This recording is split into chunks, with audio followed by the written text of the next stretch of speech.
Hello everyone and welcome back to Willow's Southwest Studio. Today I have an exciting project as we dive into the world of lapidary arts. We'll be turning this into a beautiful shiny gem using a flat lap polisher. Before we get started, let's take a quick look at the tools we'll be using for this project. I have right here the old flat lap polisher that we're going to be using.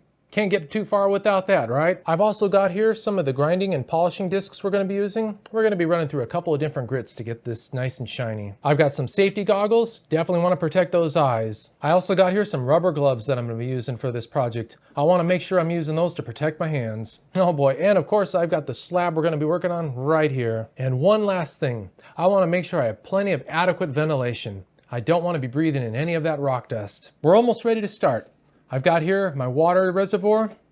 Want to make sure I have plenty of water to keep those diamonds nice and cool. So I've got that all set up now. So the next step, we're going to evaluate the slab that we're going to be working on.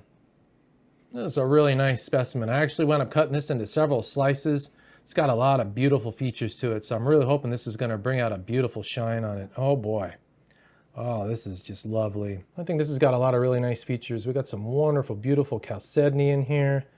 Some crystallized stuff over here. Oh, this is just absolutely gorgeous. It's really uneven. The cut wasn't too good. You can see the reverse side. Maybe we'll polish that as well, but we're definitely doing one of these sides. I think this is going to be the winner. I've got this brown stuff right here. Got my Sharpie right here. See this brown stuff? This is probably not going to polish too well. This is some weird sandstone grit.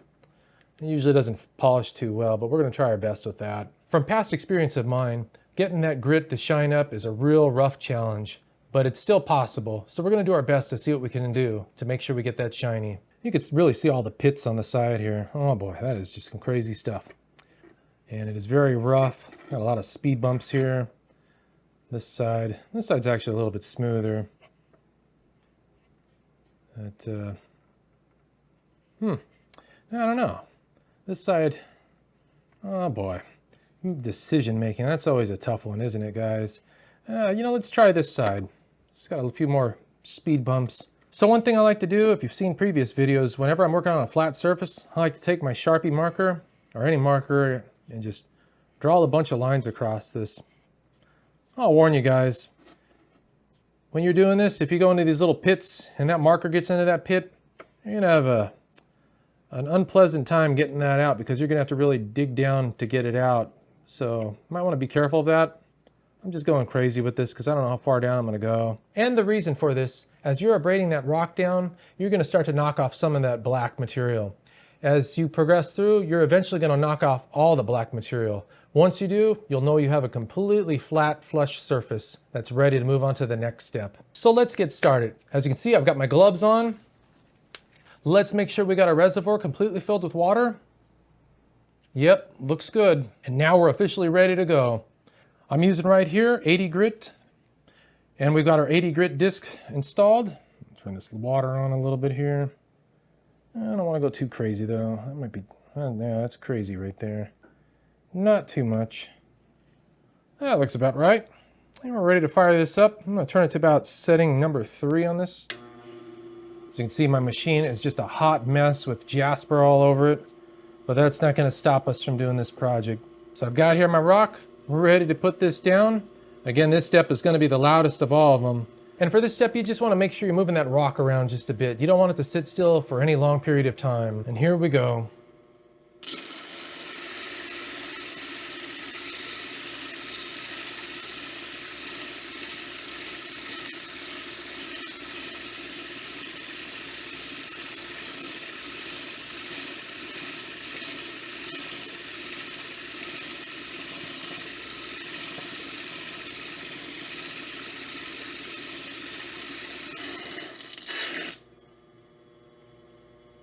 Wow, that's abrading pretty quick. You can see we got a little bit of black right here to knock out. We're almost done with this first step. It's going pretty quick.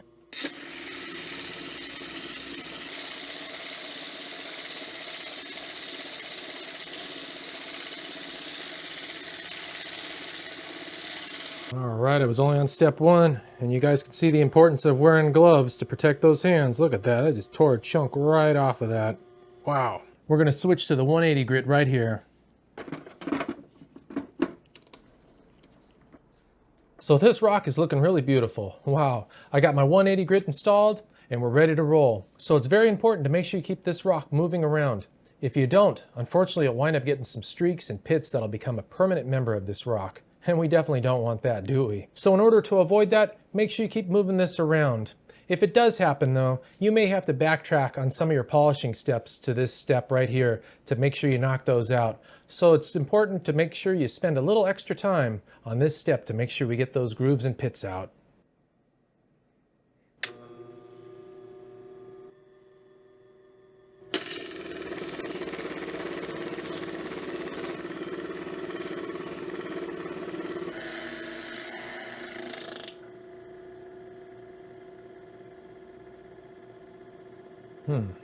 That's looking pretty good. I think we're ready to move on to the next step. We'll get out the old red pad. This step is really going to let you know if you're on target for your polishing. You'll start to see those imperfections really quick on the red disc. And of course, as always, you're going to want to keep moving this rock around. Don't let it sit still for too long.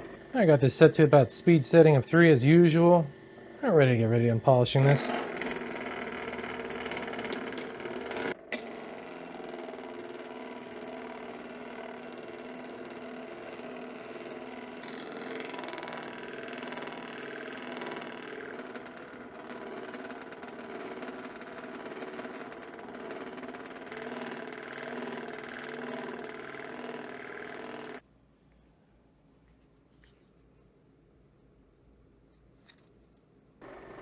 Oh, this is looking really beautiful. Oh boy, I love this. This is nice. So now that we're done with the discs, we're ready to move on to the final step. Gonna get rid of this red guy here.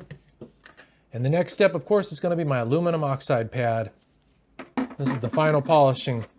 This is always where all the excitement's at. So as you can see, I got this pretty well polished just on that red pad. Oh, that is just beautiful. But again, as I mentioned earlier, these browns and right there, that is just not polishing. That is just some really crazy grit right there, unfortunately. But the rest of that just, oh, that is just beautiful, isn't it, guys? Oh man, let me know what you think about that right now. That is just awesome.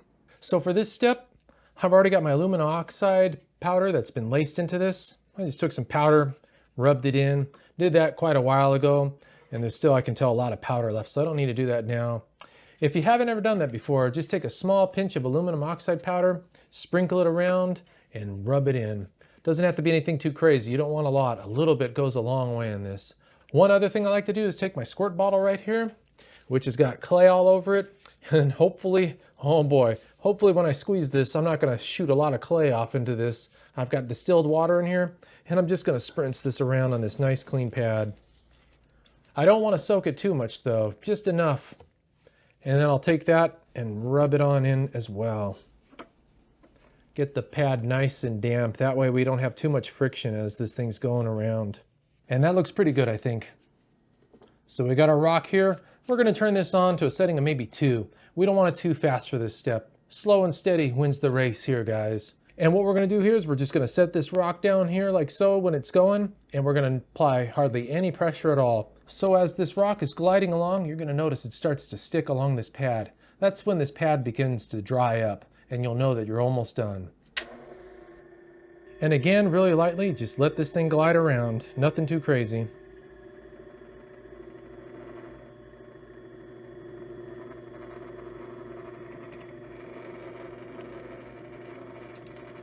You may have to spritz a little bit more water on it though, especially if it starts to stick too soon like it did. This is such a big rock, it produces a lot of heat. It's going to dry this distilled water out really fast, so just nothing too crazy. There, that's what I like.